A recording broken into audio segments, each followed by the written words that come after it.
Olá pessoal, tudo bem? Eu sou o professor Welson. Essa é a nossa primeira aula da disciplina Fundamentos Epistemológicos da Pedagogia. Nós teremos 2 aulas dessa disciplina. Junto com essas 2 aulas, vocês receberão 2 avaliações e o material da disciplina. Essa disciplina ela foi dividida nos seguintes tópicos: o conhecimento e as teorias pedagógicas, as teorias do conhecimento, as bases epistemológicas de toda teoria educacional e a epistemologia genética piagetiana. Essa última, nós trataremos sobre ela na segunda aula, tudo bem? Então vamos lá. Mas o que é epistemologia? Que é um termo bem desconhecido para a maioria das pessoas.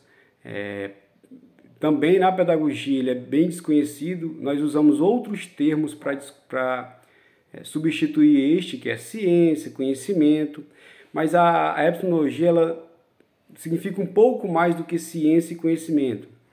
Então, ela é uma disciplina ou ramo da filosofia que se ocupa da investigação sobre a definição, origem, possibilidade e valor do conhecimento. Então, ela não é só o conhecimento e nem a ciência. Ela tenta buscar a origem disso tudo e a possibilidade desses conceitos. Como é que ela faz isso? Comparando a realidade com aquilo que foi empregado como teoria. É o estudo crítico dos princípios, das hipóteses e dos resultados das diversas ciências, com a finalidade de determinar seus fundamentos lógicos, seu valor e sua importância objetiva. Aquilo que foi descoberto, aquilo que foi tratado, serve objetivamente para alguma coisa? Ela tem a ver com a realidade daquela ciência? É o estudo que procura encontrar quais as condições necessárias e suficientes para o resultado de uma afirmação específica. Algum autor afirmou algo em determinada ciência. A epistemologia ela vai verificar se aquela afirmação, ela tem sentido diante daquele escopo todo do objeto de estudo daquela ciência. Se tem a ver com o objeto de estudo e se aquilo realmente tem lógica, tem fundamento sobre aquela afirmação de determinado autor. A epistemologia está preocupada com responder questões como sabemos a verdade? Então, qual o caminho trilhado por aquela ciência para encontrar sua verdade? Como separamos as ideias verdadeiras das ideias falsas? Eu sempre digo que a epistemologia é como se fosse a prova dos 9 de uma ciência. Ela vai lá e tenta buscar dividir o que é falso e o que é verdadeiro em determinado local, onde há um estudo sobre determinado objeto. Como adquirimos este conhecimento ou esta afirmação? Então, sempre que pensar em epistemologia, ela se preocupa com o caminho trilhado por aquela ciência para chegar em tal conhecimento. Então, ela vai buscar o histórico, ela estuda a história. Então, ela estuda a história da pedagogia no mundo e no Brasil também. Ela tenta encontrar ferramentas que vai dar uma segurança científica para aquele objeto de estudo. Então, ela tenta separar o joio do trigo, vamos dizer assim, do ponto de vista científico, e ela tenta encontrar meios que levaram aquele conhecimento.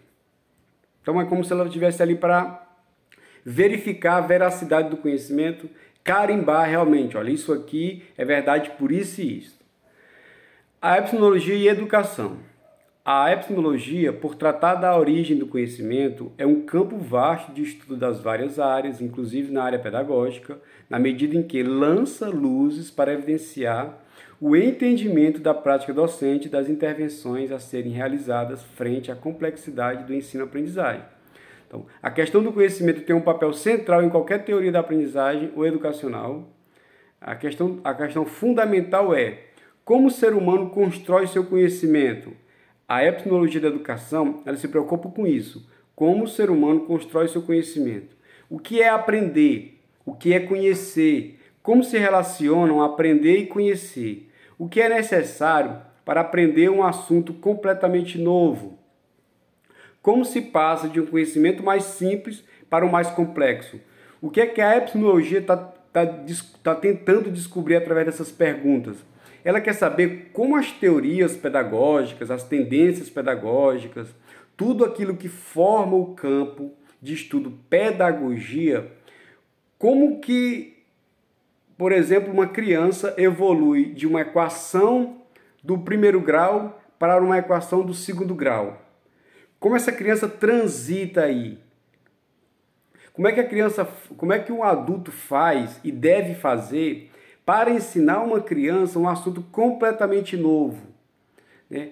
Como é que esse ser humano ele constrói seu conhecimento? Ele constrói seu conhecimento com a ajuda dos outros ou é sozinho? Ele já nasce inteligente? Ele nasce pré-inteligente, com disposição, com a pré-disposição para ser inteligente em determinada área? Depende do quê? Então, a epistemologia ela vai tentar descobrir isso. Para descobrir isso, nós inevitavelmente precisamos buscar ao longo do tempo o que foi a pedagogia, o que foi a educação ao longo do tempo. Então, essa busca epistemológica ao longo do tempo é que faz da epistemologia uma ciência que vai à origem do conhecimento e tenta desvencilhar o conhecimento falso do verdadeiro do ponto de vista daquela ciência. Filósofos, psicólogos e pedagogos tentam entender essas questões para que possam entender o próprio processo de ensino-aprendizagem. Desde a mais alta antiguidade, os filósofos estiveram, de alguma forma, envoltos com a questão do conhecimento. Na modernidade, pensadores como René Descartes, John Locke, se ocuparam de algumas dessas questões. Na contemporaneidade, a psicologia também procurou responder tais questionamentos, e ainda hoje procura, como na epistemologia genética de Jean Piaget ou o interacionismo sócio-histórico de Vygotsky. Nós vamos ver do Jean Piaget na segunda aula, do Vygotsky a gente vai ver um pouco sobre ele nessa aula, no finalzinho dela, mas o Jean Piaget foi que desenvolveu a sua teoria genética para explicar. E a epistemologia vai lá tentar entender como é que ela explica a evolução da aprendizagem no ser humano. Tudo bem? Junto com essa aprendizagem, o desenvolvimento. Então, para isso, nós precisamos das bases epistemológicas da teoria da educação. Quais são as bases? Nós temos três formas de entender o processo de aprendizagem, formas maiores. Não são teorias, são 3 estudos que viraram teorias, né? Mas primeiramente estudo, por quê? Porque eu digo que não são apenas teorias, porque delas surgiram outras teorias, tá bom? Então nós temos o empirismo, o inatismo e o construtivismo. Todo educador tem uma interpretação nem sempre consciente e reflexiva sobre o conhecimento, o que é, de onde vem e como chegar até ele. Todo educador, ele segue um desses 3, ou os 3 juntos, ou um separado, mas ele segue, mesmo que ele não conheça nenhum desses 3. Por quê, professor? Porque esses 2 primeiros, eles buscaram explicar a aprendizagem humana de pontos de vista bem diferentes. Então, eles englobaram muita coisa. E o terceiro, de certa forma, reuniu os 2 primeiros, né? E tenta, até hoje, ser implementado como uma teoria universal. Nós temos escolas que ainda adotam o primeiro, o segundo, e a maioria das escolas adota o terceiro. A gente vai explicar o que é isso aqui para frente. Então, é só para vocês entenderem que esses 2 primeiros são contraditórios e o terceiro é uma espécie de síntese. Aquela questão da tese, antítese e síntese.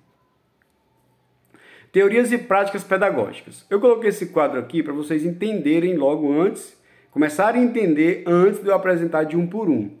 Eu já coloquei logo o resultado aqui. Pressupostos epistemológicos são as teorias, vamos dizer assim. Nós temos o empirismo, os estudos que trouxeram essas teorias. O empirismo, o inatismo e o construtivismo. Do empirismo surgiu um modelo pedagógico chamado pedagogia diretiva, que eu vou explicar daqui a pouco. Do inativo surgiu um modelo pedagógico chamado não diretiva. Do construtivismo, o modelo pedagógico que surgiu foi o relacional. Tudo bem? Então, para a questão de concurso, isso aqui, eu já vi em várias bancas, eles querendo saber qual é o modelo pedagógico que surgiu a partir do inatismo, por exemplo. Só para vocês entenderem, já começarem a entender a partir daí. Então, na tradição, na concepção empirista, quais são as características da concepção empirista? Concebe o sujeito ao nascer como uma tábula rasa ou um papel em branco. Bastava dizer isso, gente. Para vocês entenderem o que é o empirismo, vem de experiência. Experiência com nossos sentidos, os órgãos dos sentidos. Então, essa teoria entendia que o ser humano nascia vazio de conhecimento, vazio de inteligência, um papel em branco. O conhecimento ou conteúdo de estrutura é algo adquirido do meio físico e social, podendo ser transmitido. Pronto. A partir dessa ideia, se a criança nasce com nada e o conhecimento pode ser transmitido, logo, o personagem principal dessa teoria é o professor, ou o adulto que ensina. O aprendente, no caso o aluno, aquele que aprende, ele tinha que ser visto nesse modelo como um ser passivo, porque ele não tinha nada para oferecer. Tudo vinha de fora. Dentro dessa perspectiva, o professor é visto como aquele que ensina e o aluno como aquele que aprende e ponto. O professor deverá depositar o conhecimento na mente do aluno, que deixará então de ser um papel em branco. Então o professor vai escrever naquele papel em branco coisas que ele julga serem importantes para o aluno. Seria o seu conhecimento. Daí o Piaget, o Paulo Freire, aqui no Brasil, ele chamou de pedagogia bancária, o ensino bancário, que o professor depositava na cabeça do aluno conhecimento que o aluno não tinha ainda. A crítica a essa visão se deve ao fato de que este modelo pedagógico acaba por reproduzir sujeitos passivos, em que o lugar para questionamentos e o próprio ato de pensar é relegado a um segundo plano, já que o conteúdo e a transmissão são vistos como aspectos centrais no processo. O ensino deve ser visto aqui com muita preocupação, porque toda a atenção do aluno tem que estar ao professor, que é o ser que sabe. Numa concepção exclusivamente empirista, o conhecimento é exterior ao sujeito e é aprendido por este através dos sentidos. Então, eu tinha que confiar cegamente, desculpa o trocadilho, nos órgãos dos sentidos. Eu tinha que confiar muito, porque era através deles que eu adquiria tudo que eu sei. Eu não raciocinava, eu apenas olhava, gravava aquilo e aprendi, segundo essa teoria. Na relação professor-aluno, essa concepção se reflete na forma de uma educação bancária, acabei de falar, onde o professor detém o saber e o deposita na mente do aluno. Esse termo foi usado pelo Paulo Freire aqui no Brasil. O aluno é passivo, mero receptor de informações, próprio da pedagogia tradicional. O empirismo, ele fundamenta a pedagogia tradicional. O conhecimento aparece aqui como tributário de uma fonte externa ao sujeito. Os questionamentos, se existem, terminam por aí.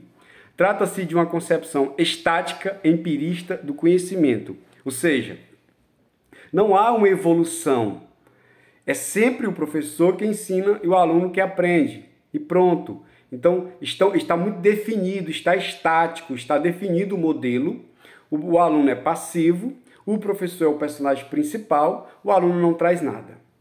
Por quê? Porque é empirista, é de experiência. Tudo que nós sabemos advém da experiência que nós vamos adquirindo ao longo do tempo. E essa experiência é a minha relação com aquilo que o professor me apresenta. Pronto. Essa é a teoria empirista. Na concepção epistemológica inatista, o professor é um auxiliar do aluno. Presta atenção que já mudou completamente. Saiu de personagem principal para um mero auxiliar, um facilitador, pois o aluno já traz em si um saber que ele precisa apenas trazer à consciência, organizar ou ainda rechear de conteúdo.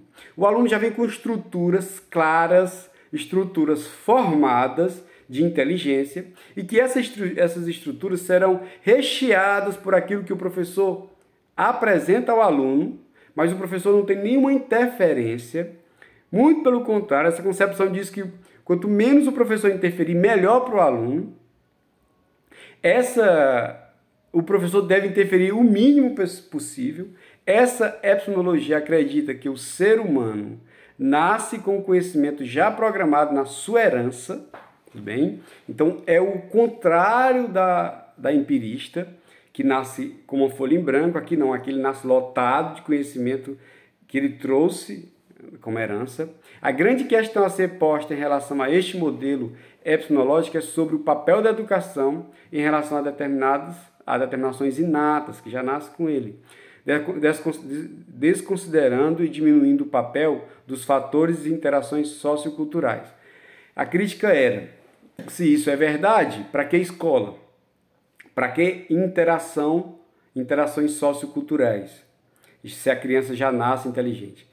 Essa teoria se pega bastante aos superdotados, que já nascem com a superdotação, né? Mas o empirismo vai dizer, não, os superdotados nascem com aquilo, mas se não tiver um ambiente que de certa forma, forme aquele superdotado, aquele suposto superdotado, aquele pretenso superdotado, ele não desenvolverá. Os dois têm razão aí. Realmente, um superdotado nascer num local errado, vamos dizer assim, que não estimule aquela superdotação, talvez ele vá ser um frustrado, não desenvolva tanto. E estimular pode ser direto e indiretamente. A concepção epistemológica construtivista é a síntese daquelas duas primeiras. O professor necessariamente é visto como mediador na relação aluno-conhecimento. Perceba, o professor não é mais aquele ser que é apenas um auxiliar. O professor não é mais aquele ser que como era no início, o centro das atenções. Não. Neste caso aqui, o professor é visto como mediador, mas entre aluno e conhecimento. É uma das correntes teóricas empenhadas em explicar como a inteligência humana se desenvolve partindo do princípio de que o desenvolvimento da inteligência é determinado pelas ações mútuas entre o indivíduo e o meio.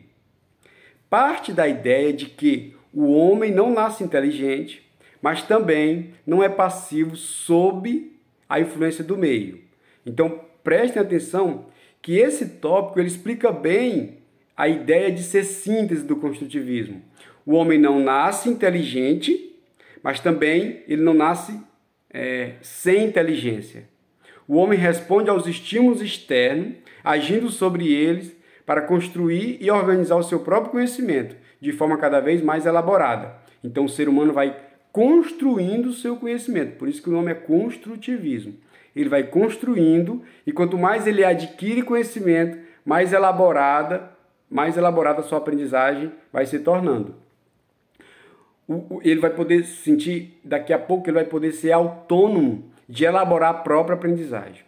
O sujeito do conhecimento está o tempo todo modelando suas ações e operações conceituais com base nas suas experiências.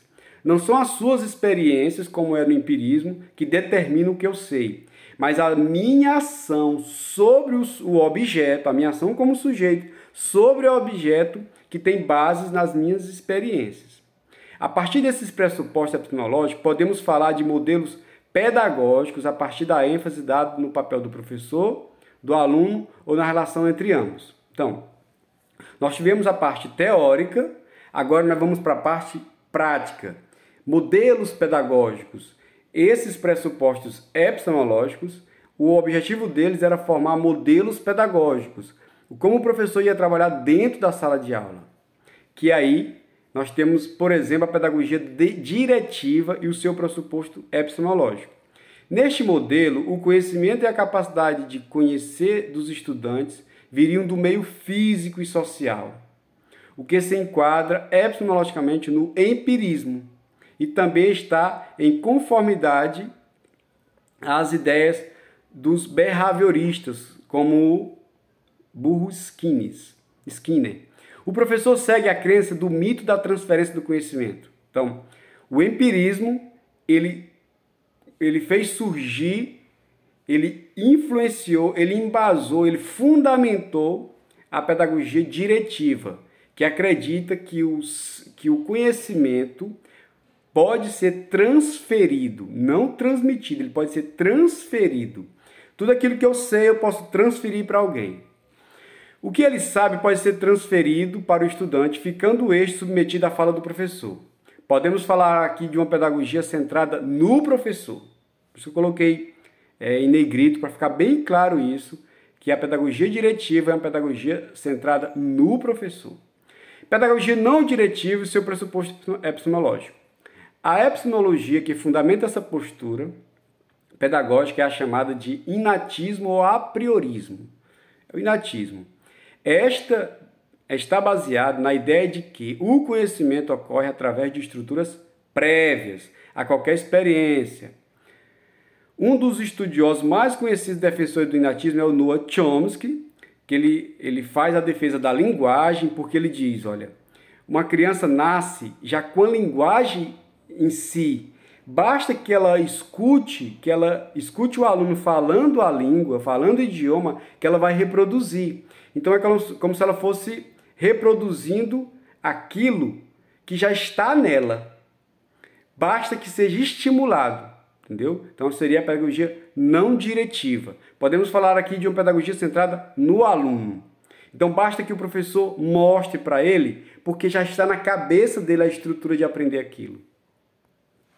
E nós temos, por último, a pedagogia relacional e o seu pressuposto epistemológico.